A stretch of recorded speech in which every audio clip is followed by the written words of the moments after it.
Hello, welcome to my YouTube channel Deepak ફૂડીમાં તમારું સ્વાગત છે. આજે હું તમને મારા કિચનમાં લઈ રહ્યો છું અને આજે આપણે બનાવી રહ્યા છે કટલેટ. તો ટાઈમ વેસ્ટ નથી કરતા, હું તમને લઈ જઈ રહ્યો છું મારા કિચનમાં. તો તમે મારા કિચનમાં છો અત્યારે. તો આજે આપણે બનાવી રહ્યા છે કટલેટ. ઓકે, પનીર કટલેટ બનાવી રહ્યા છે. તો ડેફિનેટલી એના માટે આપણે મેં લીધું છે પનીર. મેં આવી રીતે 4 પીસ કરી કાઢ્યા છે. પ્લસ ઇન્ગ્રેડિયન્ટમાં મેં ઓનિયન લીધા છે. ઓકે, મરચા લીધા છે, 2 મરચા છે, જિંજર છે, કોરિએન્ડર છે. મારા જોડે બીટ હતું તો મેં બીટ ગ્રેટેડ કરી કાઢ્યું છે. ગાજર છે, ગાજરને પણ મેં ગ્રેટ કરી કાઢ્યું છે. આ આપણે બ્રેડના ટુકડા છે એ લીધા છે. મેં નાના 4 આલુ હતું, આલુ હતા એને બોઇલ કરી કાઢ્યા હતા. ઓકે, એને મેશ કરી કાઢ્યા છે. બ્રેડ ક્રમ લીધા છે અને નોર્મલ આપણે મસાલા છે આપણા. ઓકે, એ આપણે યુઝ કરવાના છે. તો આપણે બનાવીએ આપણે કટલેટ. પહેલા આપણે સ્ટાર્ટ કરીએ પનીરને મેરિનેટ કરવાની પ્રોસેસ. મેરિનેટમાં નોર્મલ આપણા ઘરના જે કિચનના મસાલા હોય એનાથી જ મેરિનેટ કરવાનું હોય છે. તો પહેલા રેડ ચીલી મેં સ્પ્રિંકલ કરી દઉં છું આના ઉપર. તમારા ટેસ્ટના અકોર્ડિંગ તમે કરી શકો છો. ધાણા જીરું પાવડર છે એ સ્પ્રિંકલ કરી કાઢ્યો. થોડો ગરમ મસાલો,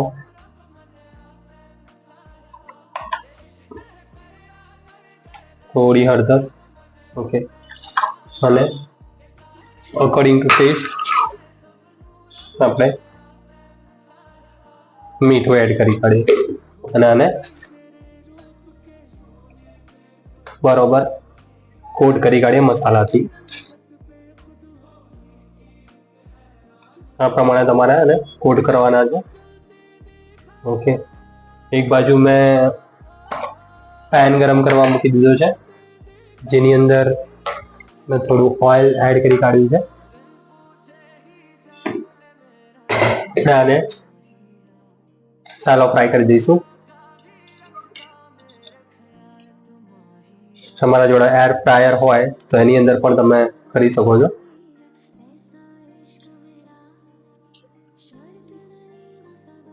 આ પ્રમાણે આપણે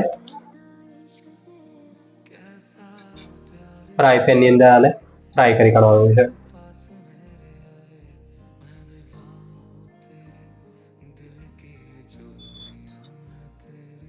અહીંયા મેં પેન જેની અંદર મેં પનીર ફ્રાય કર્યા હતા એ જ પેન મેં લઈ લીધું છે. એની અંદર થોડું મેં ઓઇલ નાખ્યું છે.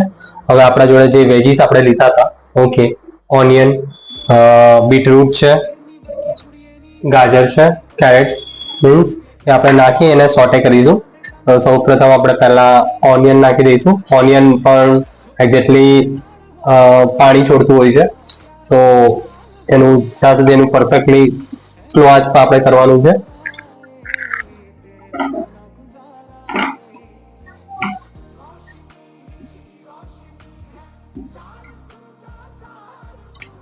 આની અંદર એડ કરીશું આપણે બીટરૂટની અંદર પણ પાણીનું ક્વોન્ટિટી વધારે હોય છે. ઓકે, તો એને આપણે પ્રોપરલી સોટે કરીશું.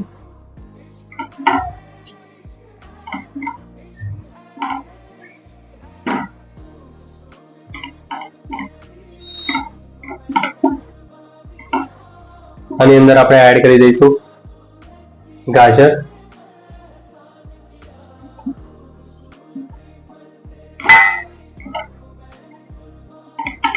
અને પણ આપણે સોટે કરીએ. થોડો ફ્લેમ હાઈ કરી દઈશું જેથી અંદર જે વોટર છે, ઓકે, એ ઉડી જાય.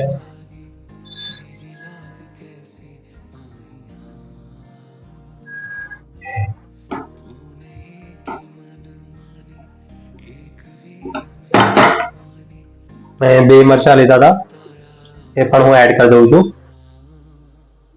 અને થોડા જિંજર ચોપ કર્યા હતા એ પણ મેં એડ કરી કાઢ્યા છે.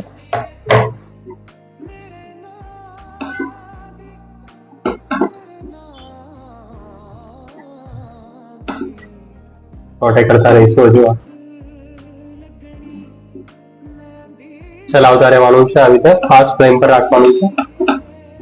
હજુ સુધી મેં આની અંદર કોઈ પણ મસાલા વગેરે એડ નથી કર્યા, બીકોઝ આપણા જોડે ઓલરેડી જે પનીર છે એને આપણે મેરિનેટ કર્યું હતું. આની અંદર જે પણ મસાલા આપણે નાખીશું, ઓકે, એમાં થોડું ધ્યાન રાખવાનું રહેશે. ફ્રેશ કોરિએન્ડર મેં ચોપ કર્યા હતા, એ પણ હું નાખી દઉં છું.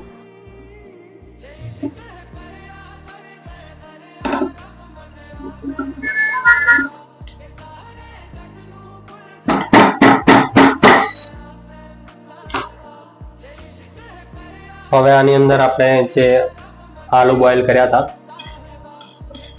એ પણ મિક્સ કરી કાઢીએ.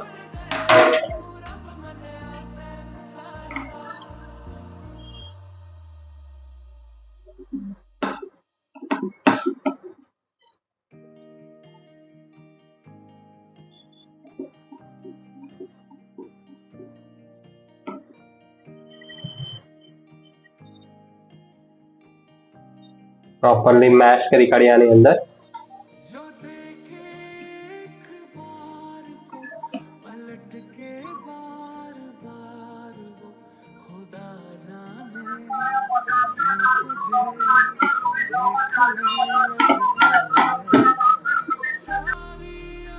હવે આની અંદર આપણે જે પનીર હતું એને મેરિનેટ કર્યું હતું અને ગ્રેટ કરીને આપણે નાખી દઈએ, એડ કરી કાઢીએ આની અંદર. તમે ચાહો તો મેશ પણ કરી શકો છો હાથેથી. હું અહીં અમારા ગ્રેટરના મદદથી ગ્રેટ કરું છું. Let's go.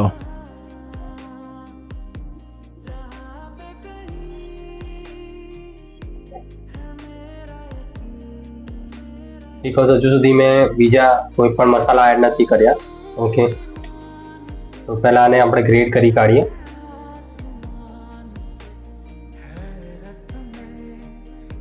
બસ તમે જોઈ શકો છો કે સ્ટફિંગ આપણું એકદમ રેડી છે. આની અંદર જ્યારે આપણે ટીકી બનાવીએ છીએ, ઓકે, જો મારી જે પ્રમાણે મેં કન્સિસ્ટન્સી રાખી હતી એ પ્રમાણે મારી પ્રોપરલી ટીકી બને છે. અનટિલ અનલેસ તમારી જો જે આપણે આ તમે બનાવ્યું છે, ઓકે, સ્ટફિંગ, અગર તમને એવું લાગતું હોય કે તૂટવાની છે તમારી, તો આપણે એની અંદર 1 ચમચ રવો એડ કરી શકીએ છીએ, જે હું પણ એડ કરું છું. ઓકે, રાધર દેન આપણે આની અંદર જે બ્રેડ સ્ક્રમ આપણે લીધા હતા, બ્રેડના ટુકડા, ઓકે, એ પણ તમે એડ કરી શકો છો. ને પ્રોપરલી આપણે આને મેશ કરી કાઢીએ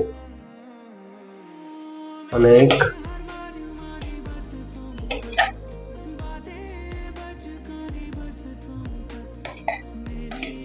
પ્રોપરલી મેશ કરી કાઢ્યું છે. સો આપણે હવે આની ટિક્કી બનાવીએ. તમે કટલેસની જે પ્રમાણે આકાર હોય એ પ્રમાણે તમે કટલેસનો આકાર આપી શકો છો. ઓકે, હું એક તમને બનાવીને બતાવું છું. અહીંયા ઓલમોસ્ટ કટલેસ ટિક્કી ટાઈપ આપણે આ પ્રમાણે પણ તમે કરી શકો છો. ઓકે, મેં એક ટિક્કી ટાઈપ બનાવી છે. હવે આ ટિક્કીને હું થોડીક ફ્લેટ કરી કાઢું છું. ઓકે, અને હાર્ટ શેપ હું આપી શકું છું આને. ઓકે, આ પ્રમાણે મેં હાર્ટ શેપ આપી દીધો છે. તો તમે જોઈ શકો છો આ જ પ્રમાણે આપણે કટલેટ બનાવી કાઢીએ, શેપ આપી કાઢીએ. ઓકે, તો વ્યુઅર્સ તમે જોઈ શકો છો મેં મોસ્ટલી કટલેટના શેપ આપી દીધું છે. મેં મોસ્ટલી ઓવલ શેપ આપ્યો છે. ઓકે, આ બાજુ મેં લિઝામ તૈયાર કર્યું છે. લિઝામની અંદર મેં ઓનલી કોર્નફ્લોર અને મેદાને બંનેને એડ કર્યો છે અને એની અંદર પાણી નાખીને જસ્ટ આ કન્સિસ્ટન્સી રહે, જે તમને બતાવવા માંગીશ ફેરથી, કે આ કન્સિસ્ટન્સી રહે એ પ્રમાણે આપણે રાખવાનું છે. જોડે મેં બ્રેડ સ્ક્રમ રાખ્યા છે. ઓકે, તો આપણે આને એડ કરતા જઈએ. આ પ્રમાણે કોટિંગ કરી કાઢ્યા છે બ્રેડ સ્ક્રમથી. આ બાજુ મેં એક પેનમાં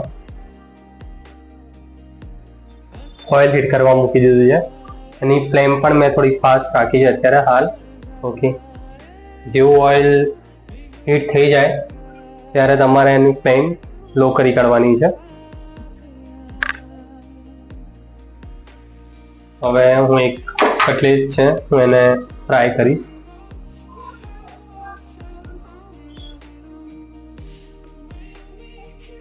આ પ્રમાણે આપણે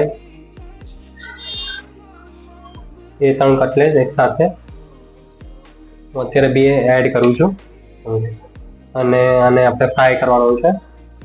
એના ઉપર થોડું ઓઇલ છે, જે હોટ ઓઇલ છે એ આપણે થોડું એડ કરીશું એના ઉપર, મીન્સ સ્પ્રિંકલ કરીશું, જેથી ઉપરની પડ પણ છે એકદમ ક્રિસ્પી થાય. તમે જોઈ શકો છો જેટલા પણ બ્રેડ ક્રમ એના લાગેલા છે સ્પ્રેડ નથી થઈ રહ્યા. ઇટ મીન્સ કે પ્રોપરલી બ્રેડ ક્રમથી કોટિંગ છે. હવે આપણે થવા દઈશું.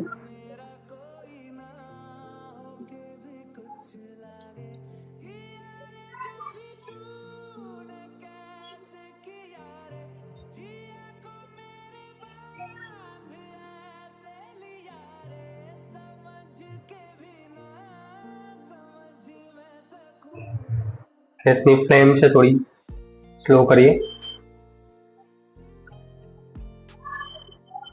અને આપણે ટર્ન કરીએ.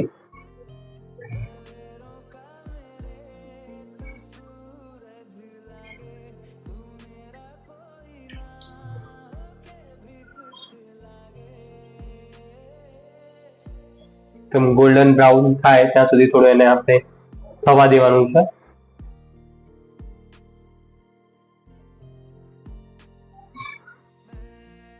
તમે જોઈ શકો છો કે વન સાઈડ થી ગોલ્ડન બ્રાઉન થઈ ગયું છે. આપણે ટર્ન કરીને સેકન્ડ સાઈડ પણ આપણે ગોલ્ડન બ્રાઉન થવા દેવાનું છે.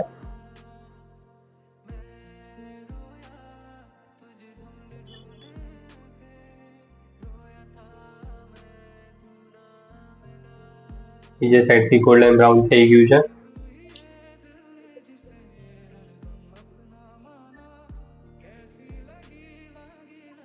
આ જ રીતે આપણે બીજા જેટલા આપણા કટલેટ બનાવ્યા છે પીસીસ છે બધાને આપણે આવી રીતે સેલો ફ્રાય કરી દઈએ. સો વ્યુઅર્સ, તમે જોઈ શકો છો આપણી કટલેટ રેડી છે.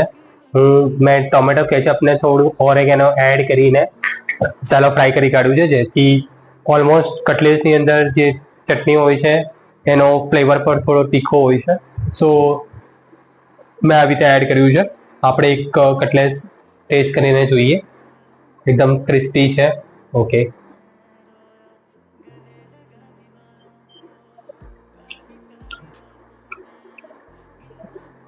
બધા જ ઇન્ગ્રેડિયન્ટનો પરફેક્ટ ટેસ્ટ આવે છે. તો તમે પણ આ જ પ્રમાણે બનાવો, જરૂરથી ટ્રાય કરજો. મારી ચેનલ દીપક ફૂડીને લાઈક, શેર અને સબસ્ક્રાઇબ જરૂર કરજો. Thank you.